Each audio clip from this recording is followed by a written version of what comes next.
And welcome back to Touchline Talk. As I said, we're going to jump right into what's next during this international break, starting with our Euro playoff games this afternoon. This is it. Win and in, lose, you're not participating in the Euros. We didn't cover the first round of these play-ins too in depth, but these are the teams that survived. These are your matchups. So you've got Georgia, North Macedonia, Serbia, Scotland, Northern Ireland, Slovakia, Hungary, Iceland. Hungary and Iceland both obviously performed well in 2016. That was the legend of Iceland being born, taking down England. Hungary had that phenomenal game with Portugal. So both of them really showed up at the last one of these tournaments. One's going to get in again. One, unfortunately, isn't. Slovakia, for that Northern Ireland game, have actually made a managerial change after advancing to this round against Ireland.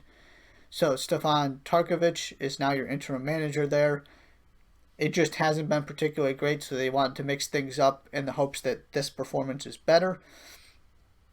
Northern Ireland are winless in 7 games as well, so this is a which team can put in a good performance and buck this recent trend of not being in good form.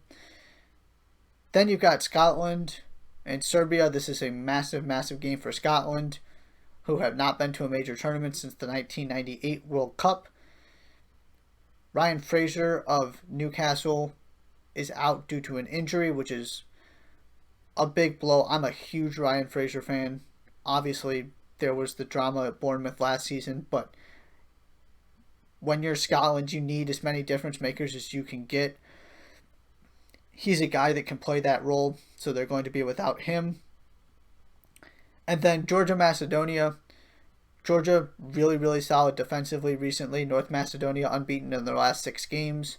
So this is sort of the reverse of that Northern Ireland, Slovakia game. These teams do come in pretty good form with some confidence.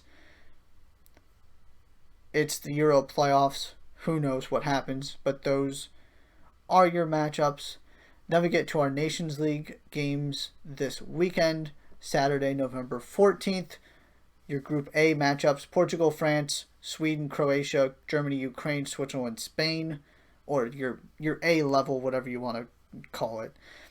France lost 2-0 to Finland in their warm-up friendly. Portugal beat Andorra 7-0, surprise, surprise. Sweden lost 2-0 to Denmark. Croatia drew 3-3 with Turkey. Germany beat the Czech Republic 1-0. Ukraine lost 2-0 to Poland. Switzerland lost to Belgium 2-1. And Spain drew with the Netherlands 1-1. So those are kind of where your teams are at in terms of form.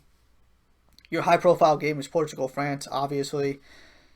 But this is a France team, again, coming off a loss to Finland. That's just something that shouldn't happen with the amount of talent they have. So can they turn this thing around quick? It's a friendly. It doesn't mean anything at the end of the day. But this is sort of where these teams are at heading into these games. And then we go to Sunday's games. Your high-profile matchup, Belgium-England. I already ran through most of these teams' results, so I'm not going to do it again just because it's the other team in those games. So, again, Belgium got a win over Switzerland. England plays this afternoon against Ireland.